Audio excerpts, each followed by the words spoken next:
Today on the Matt Walsh Show, the media will stop at nothing to distract from the Hunter Biden scandal. They somehow managed to stoop to a whole new low this week. You wouldn't think it's possible, but they did. Also, 5 headlines, including Joe Biden giving his fullest answer yet on the court packing question, and it's not a good answer, and a deeply offensive ranking of Halloween candy that we have to discuss. And in our daily cancellation, I'm going to cancel everyone once and for all people, all of us. And I have been given no choice. I'll explain why. All that coming up. But first, I can't emphasize enough the importance of protecting yourself when you're online. October is National Cybersecurity Awareness Month, a collaborative effort to make sure every American has what they need to stay safe and secure online. Individuals and organizations are being reminded, if you connect it, protect it. Easy to remember, easy to do also. And we are all encouraged to take proactive steps to enhance cybersecurity and protect our part of cyberspace. It's important to understand how cybercrime and identity theft are affecting our lives. Every day we put our information at risk on the internet. You could miss a lot of the different threats that are out there by just monitoring your credit. So you got to do more than that. LifeLock does a lot more than that. LifeLock detects a wide range of identity threats, like your social security number being for sale on the dark web.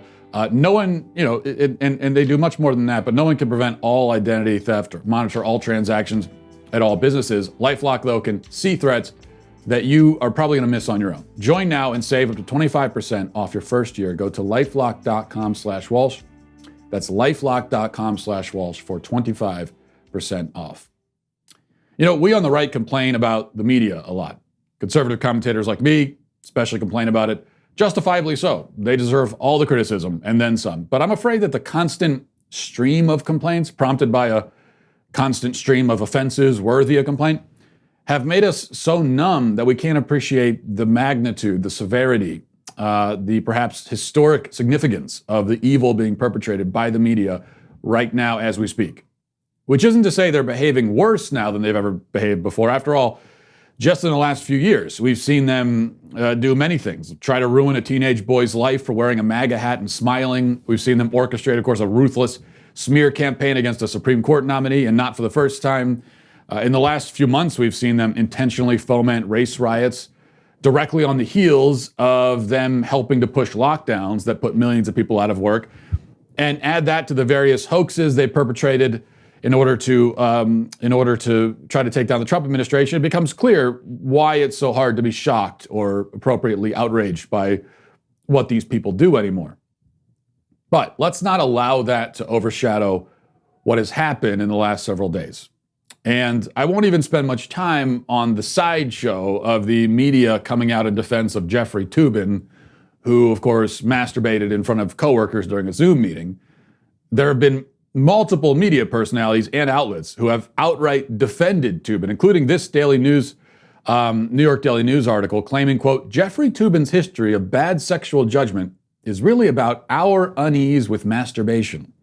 And it continues, but I'm guessing you do the same, dear reader. Maybe you should stop feeling weird and guilty about that. This is from Jonathan Zimmerman, who is telling on himself more than anything. No, Jonathan, I do not expose myself during Zoom meetings. I think most people don't. It's never happened on any Zoom meeting I've been a part of, thank God. If you do, you should indeed feel guilty and weird about that. Of course, the problem here is that Toobin pulled out his tube during a work meeting. He didn't think the camera was on, but even so, why are you doing that then during a work meeting? This is certainly worse than anything Louis C.K. ever did. Louis C.K., at least according to the stories, asked for consent before he engaged with himself, and he did it in private, which is more than could be said for Toobin. Yet Toobin has media defenders. Louis C.K. had none. Why? Well, even though Louis C.K. is a liberal, Toobin is one of theirs. He belongs to the media. And more importantly, he's seen as an important cog in the machine to defeat Trump. As a Toronto Star article directly argued, saying, quote, the country needs him. So we can't afford to worry about him masturbating in front of coworkers. But this, as I said, is a sideshow for the most part.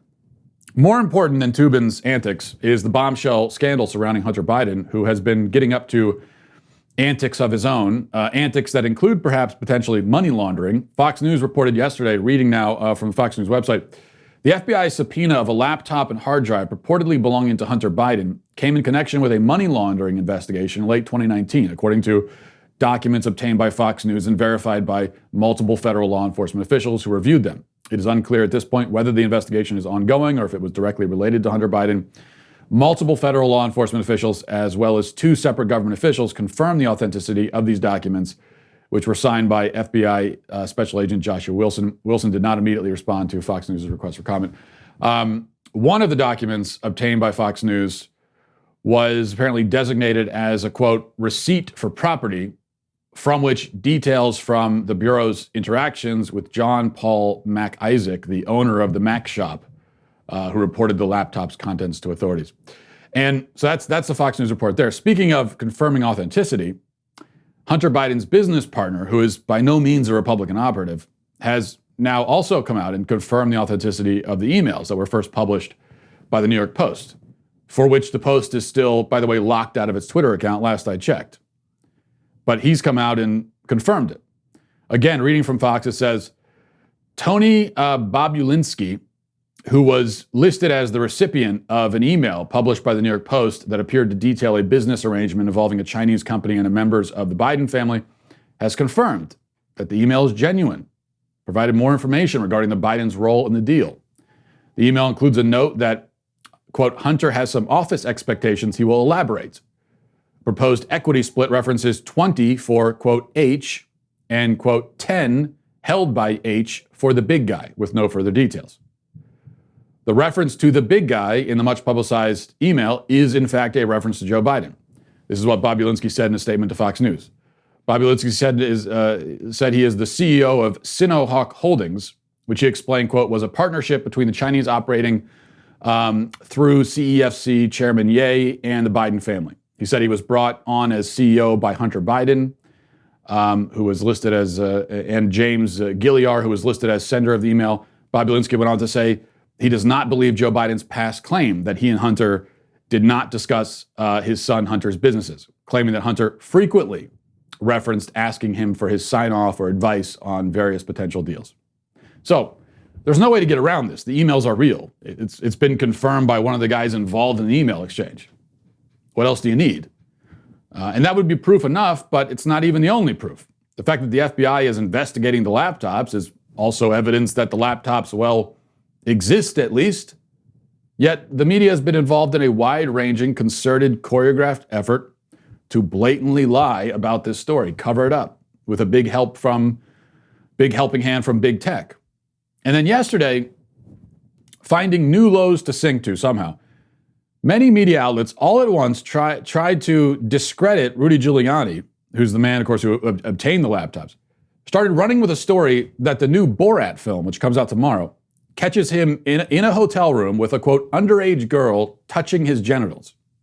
That's what the media reported. Sounds pretty bad until you realize that it's a total fabrication, as Rudy himself said. But don't take it from Rudy. Ben Dreyfuss, editorial director at Mother Jones, not at all a conservative publication, to put it mildly, looked at the segment in the film and said that the reporting is false. Straight up, it's wrong. He says, quote, I've now seen the scene with Rudy Giuliani, and though it is creepy for other reasons, it is being described on Twitter in a false way. He does not have his hand down his pants in a sexual way. He is tucking his shirt back in after she untucks it, removing his mic. The scene is confusingly edited for comedic purposes, which makes sense since this is a comedy film and not a 60 Minutes expose. It would be good to keep that in mind in light of the flattening of media where everything can seem like everything else. Now, this all stems from a bit, if you can call it a bit, where an actress pretends to be a reporter interviewing Rudy in a hotel room. At the end of the interview, she suggests going back to her room for a drink. She flirts with him. He tucks in his shirt.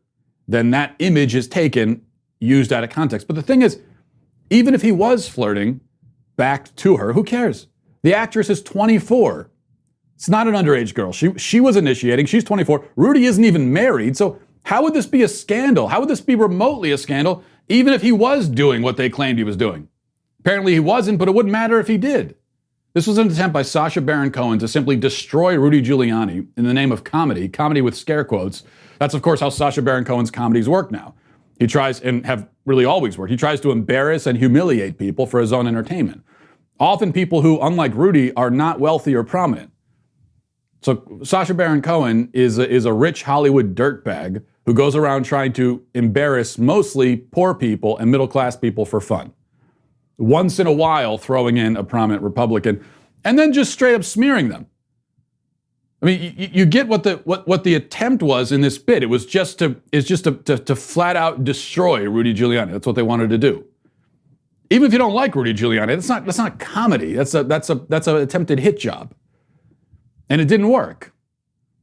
And it never made sense anyway, given, again, this is a grown adult woman apparently flirting with another grown adult man.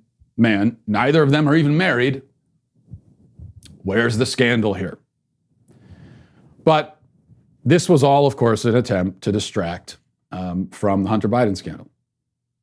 And the media will stop at nothing. Absolutely nothing.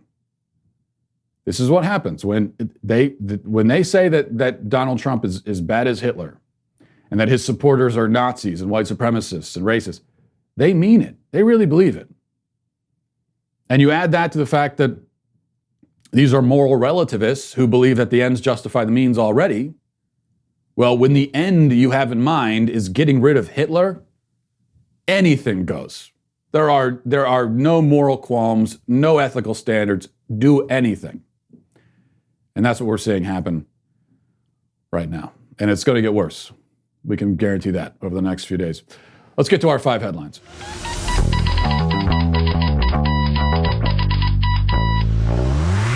You know, as we talk about the craziness in the media and in the world generally, and all these companies and various outlets that you can't trust, that's why it just again highlights and emphasizes the need to have some companies out there who share your values and who are working on your side in the culture. And when you find a company like that, you got to support them. And that's really easy to do, fortunately, with Charity Mobile, the pro-life phone company. Look, 5% of your monthly plan your monthly plan price goes to the pro-life, pro-family charity of your choice. And on top of that, so that's the good deed that you're helping Charity Mobile do. Also, though, it's a great service. New activations and eligible accounts get a free cell phone with free activation and free shipping. There are no contracts, there are no termination fees. There's none of those strings attached that you get with a lot of cell phone companies. And there's no risk at all with a 30-day guarantee. Plus, on top of that, if you have any issues, live customer service based right here in the USA.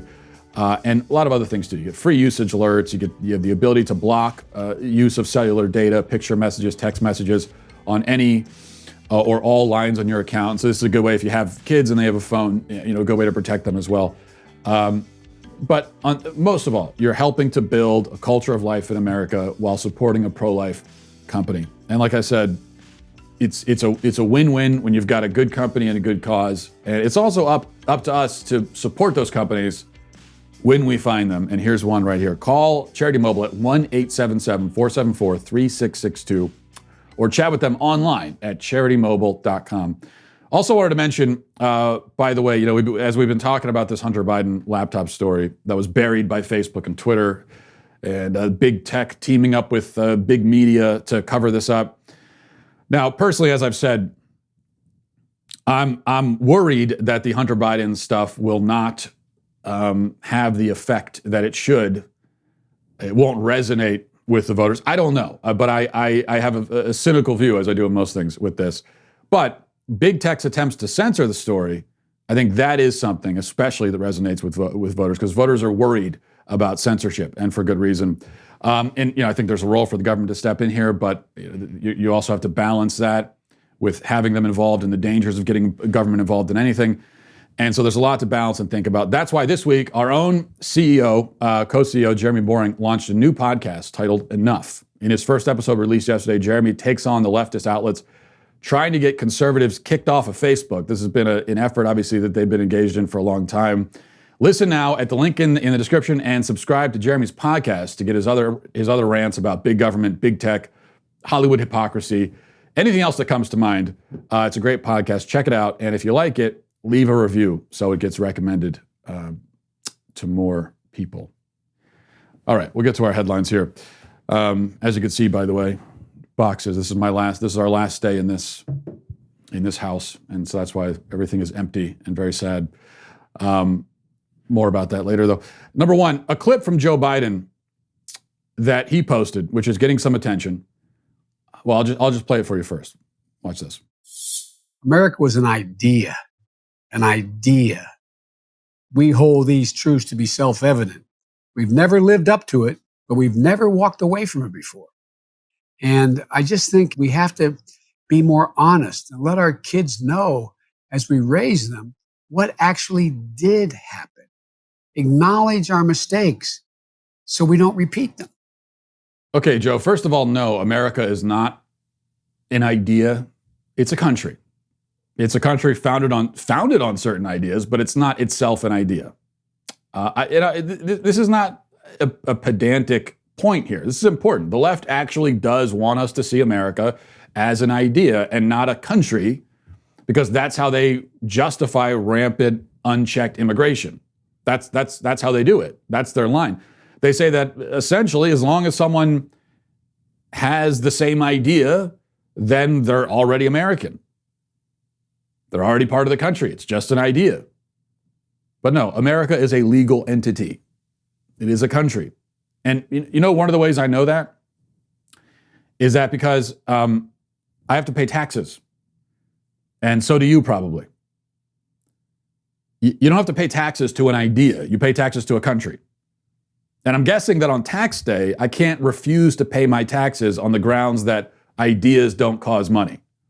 When the IRS comes knocking on my door, wondering why I haven't paid taxes, I can't like rip a bong hit and say, hey man, America's an idea, bro.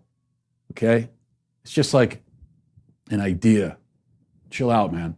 Something tells me that line of reasoning, that argument will not be persuasive to the IRS agents, but I don't know. Number 2, from the Daily Wire, says CNN host Chris Cuomo was shamed by his building manager and threatened with a fine for disobeying regulations and walking through the building maskless. Fox News host Tucker Carlson released a letter that Cuomo's building manager apparently sent to the CNN personality on August 6th, outlining the complaints against him. And I'll play this. This is Tucker reading the letter. Listen. This show has obtained a letter from the management of Chris Cuomo's New York City apartment building. The letter in question is addressed directly to Chris Cuomo. The date on it is August 6th, 2020. Here's what it says. Quote, Dear Mr. Cuomo, as I'm sure you know, because of the ongoing COVID-19 health crisis, on April 15th, 2020, Governor Cuomo issued Executive Order 202.17, which requires anyone over the age of 2 to wear a face mask or cloth that covers their mouth and nose while in a public space. Okay, that's how it starts. And it's a fair guess that Chris Cuomo already knew that because, after all, he's the mask guy, and of course his own brother issued the order. So with that in mind, listen to how the letter continues. Quote, you have been observed entering and exiting the building and riding the elevator without the required face coverings. Even though staff members have asked you to comply with this requirement, you have refused to do so. This is a violation of the executive order, building policy, and it places other residents and our staff at risk. There are no exceptions to this rule, and you are required to comply. The letter goes on to threaten Chris Cuomo with a $500 fine if he continues to endanger his neighbors and the city with his masklessness. That's what the letter says. Yeah, no surprise there. Although I have to say, I do enjoy Tucker Carlson casually destroying Chris Cuomo on his show like twice a week now. I do enjoy it. Someone has to do it. And with the mask thing, of course, as we've seen time and time again, pure hypocrisy. Not just the mask thing, but lockdowns, everything. These people that are pushing it, they don't believe it themselves. They don't think that it applies to them. And it's really easy to support something like a mask mandate, a lockdown, when you personally are exempt. Even if you're not really exempt. But if you feel like you're exempt and you're going to operate that way, then it's pretty easy to advocate it for everybody else. So more of the same there. Number 3, back to Joe Biden. Finally giving his, I guess you could say, his fullest answer yet on the question of court packing. It's still not really an answer, but it's the most we've gotten from him. Here's what he says. If elected, what I will do is I'll put together a national commission bipartisan commission of scholars, constitutional scholars, Democrats, Republicans, liberal, conservative, and I will ask them to, over 180 days, come back to me with recommendations as to how to reform the court system because it's getting out of whack. The way in which it's being handled. And it's not about court packing. There's a number of other things that our constitutional scholars have debated, and I'd look to see what recommendations that commission might make. So you're telling us you're going to study this issue about whether to pack the court. No, whether there's a number of alternatives that go well beyond packing. This is a live ball. Oh, it is a live ball. No, it is a live ball. We're going to have to do that. And you're going to find there's a lot of conservative constitutional scholars who are saying it as well. The last thing we need to do is turn the Supreme Court into just a political football. Whoever has the most votes gets whatever they want. Presidents come and go. Supreme Court justices stay for generations. It's getting out of whack, he says. It's all out of whack. The courts are all, to be clear here, when he says it's out of whack, what he means is that Republicans were able to confirm a few justices. That's what out of whack is. The left's stranglehold on the court was broken, and so that means the court is broken. That's what out of whack means. That's what they mean. That's what the left always means when they say something is out of whack, broken, needs to be reformed. Desperate reform is needed. We need to change it fundamentally, fundamental change. What they mean is that in this particular area, things have not gone 100% our way. And so that's always what they mean. We need to reform it because things have not worked out 100% how we want them to. The whole thing is broken. If this isn't working exactly how I want it to, then it must be broken. It's the only explanation I can come up with. Number 4, speaking of it not going how they want, the Senate Judiciary Committee today voted 12-0 to advance Amy Coney Barrett's nomination, sending it to the Senate vote. I think they're going to vote on Monday, so to the full Senate. The reason it was 12-0 is that all the Democrats boycotted the vote. Poor guys. They're very upset. Their tummies hurt, and they just weren't going to show up to vote. I don't know what. So now it's a unanimous decision to move her nomination forward. That's how what are they even trying to achieve here politically and in terms of optics? You're upset. You can't really say why you're upset. Well, you don't like her because of her what you perceive her ideology to be. But all this stuff that they tried about how this is unprecedented, this is unconstitutional. Well, of course, that's ridiculous. So they couldn't come up with any good reason to boycott, but they did. Politically, though, all you have done is ensure that now we can say she was unanimously approved by the Senate Judiciary Committee. Good job, guys. Number 5, finally, the website 538 has published what they call the ultimate definitive Halloween candy power ranking. I don't know what method they used to arrive at this, but it is a fatally flawed method, I can tell you that. This is what their top 10, okay? Here's their top 10. Reese's Peanut Butter Cup, Reese's Miniatures, Twix, Kit Kat, Snickers, Reese's Pieces, Milky Way, Reese's Stuffed with Pieces, Reese's Stuffed with Pieces, Peanut Butter M&Ms, and Butterfinger. Payday candy bars don't make the list until number 47. They put Milk Duds ahead of Paydays. And they've got Nerds above Mike and Ike. Speaking of out of whack, this list is out of whack. It's absurd, it's offensive. Reese's are way, way, way overrepresented. They make up like half of the top 10, if not more. Which of course is to be expected for the most overrated thing on earth, potentially. If I were to make a list, my own list, of the most overrated things, period, in all categories of existence, it would probably be number 1, Reese's, number 2, dogs, number 3, the Beatles, number 4, the beach, number 5, Star Wars. Those are the most overrated things, but Reese's is definitely at the top of that list. Peanut butter itself is overrated, but Reese's peanut butter isn't even real peanut butter. It's like some kind of factory byproduct with a vaguely peanutty flavor surrounded by stale chocolate. Snickers obviously is the best candy, just objectively and scientifically speaking. Paydays should be in the top 5. And if you've got a more mature adult palate able to pick up on the subtleties of flavor, then you're going to enjoy Payday. Mike and Ike's are top 5. Milky Way probably rounds out the top 5. Kit Kats are great if you like the taste of cardboard.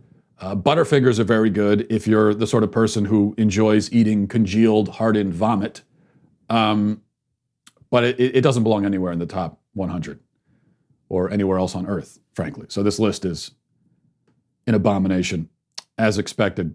All right, we're going to get to our daily cancellation, and it's an important one in just a second. But first, It's really important when you're making investments to hedge your investments with some gold. But it can also be really expensive to just go out and buy gold. So here's something new. You know how the price of gold has been skyrocketing lately? Now there's a new way to buy gold through a company called Acre. Acre lets you subscribe to gold bars for as little as $30 a month. You pay each month, and once your gold stash reaches the price of their gold bars, they discreetly ship Acre Gold to your house. So this is a great service. It's a new way of doing it, and it makes it seem obtainable, whereas before it could seem like it wasn't. Acre lets you invest in physical gold without coming out of pocket all at once. Acre keeps you updated on your gold stash every month, and it ships once you reach the price threshold. With Acre, taking physical delivery of your gold means it's safe and sound, and it's in your hands, and you don't have to worry about it. Acre ships your gold directly and discreetly to your door. And Acre just recently introduced their new $100 per month subscription for their 5-gram gold bar. You want to check this out and use this. I know for me, I have my vision for our new home, and we have a new home in Nashville. And I don't know if I'll be able. This might not be achievable, but of course, like any kid, I grew up wanting, like Scrooge McDuck, to have a whole room full of gold coins I could dive into. So maybe I can achieve that dream here. Visit getacregold.com/Walsh and start investing in physical gold today. Make sure you go to this URL because Acre is giving away a gold bar. To qualify for the giveaway, tweet or post why you should be the recipient and mention @get_Acre. Again, that's getacregold.com/Walsh. And a big thank you to Acre Gold for supporting the show. We're excited about this new sponsor. Another show coming up today. As with everything in 2020, there's been a lot of drama about the presidential debates, but we're ready for the next and final debate, which is happening tonight. So join us at 8:45 p.m. Eastern, 5:40 p.m. Pacific for an all-new episode of Daily Wire Backstage to watch the debate with us, get our immediate live reactions, and even better, you could join Daily Wire now as an insider or all-access member and get 20% off with code DEBATE. So you can watch all debate coverage live on our Apple TV or Roku app. Members, of course, get all the perks we always tell you about, and they're great. All of our live broadcasts, the show library, 3 hours of Ben Shapiro show every day, exclusive Readers Pass content. And if you're considering an all-access membership, you get to join our all-access live every day with one of your hosts, where we have a kind of casual conversation that's a lot of fun. So watch the debate with us on dailywire.com, on YouTube, on Facebook. You can get it many places and get 20% off your Daily Wire membership with code DEBATE when you sign up today. Okay, time for our daily cancellation. Today for our daily cancellation, we're all canceled. Everyone's canceled. We're all canceled. Enough is enough. The reason we're canceled is because a NASA spacecraft just yesterday landed on an asteroid 200 million miles away. It landed, touchdown, collected samples to bring back to Earth. The spacecraft left our planet 4 years ago, has traversed that great distance, actually has been orbiting the asteroid for the last 2 years, and now will return home with the mission completed. Now understand that this rock, about the size of the Empire State Building, is traveling 60,000 miles an hour. Just think about that. NASA sent a spaceship 200 million miles away. That's over 4 times the average, or rather the minimum distance between Earth and Mars. They sent it 200 million miles to an object only the size of a building, landed it in an area the size of 3 parking spaces, touching down only 3 feet from the precise targeted location.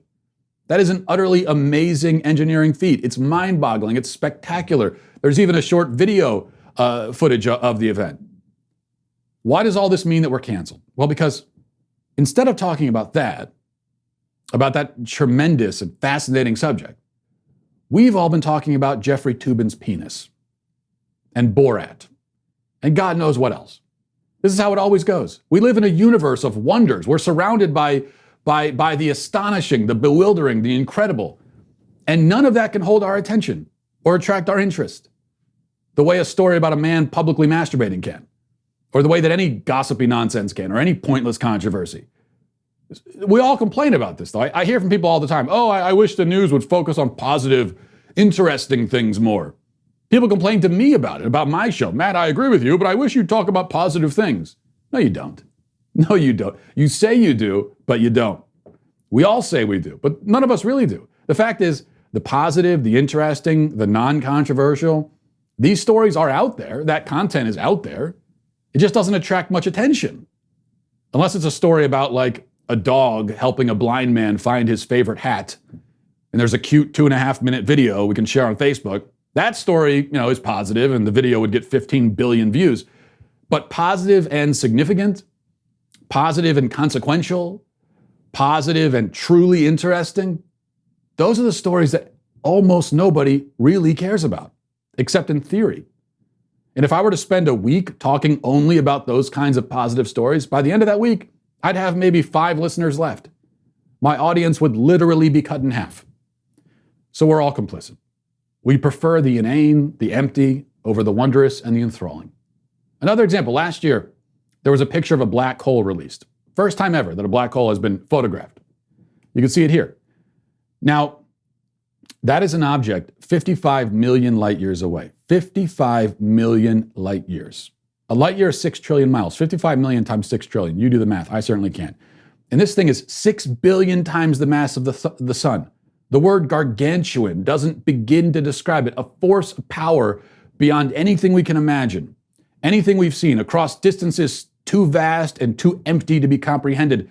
This picture was released. And you know what most people said? It's blurry.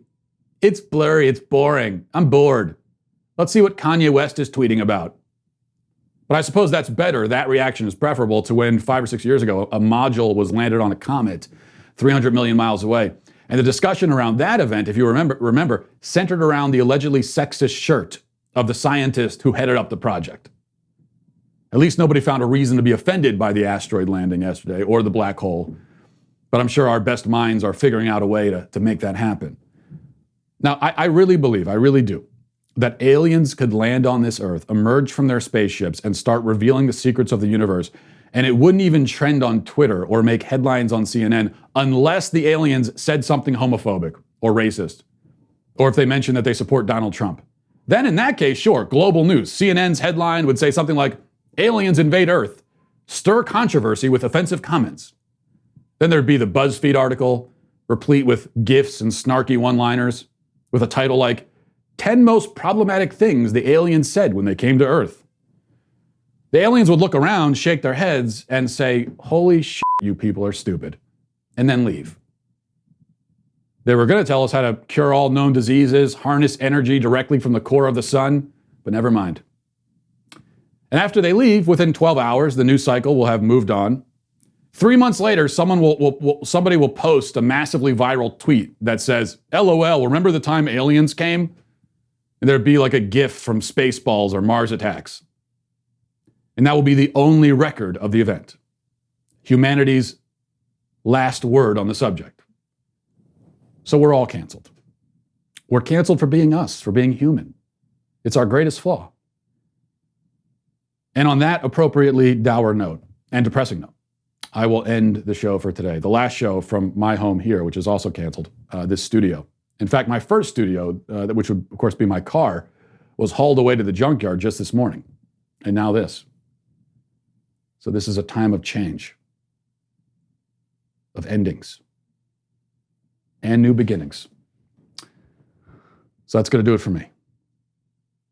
Have a great day. Farewell. Godspeed.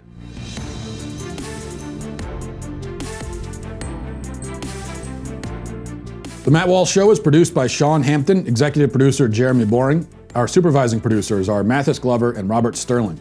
Our technical producer is Austin Stevens, edited by Danny D'Amico, and our audio is mixed by Robin Fenderson.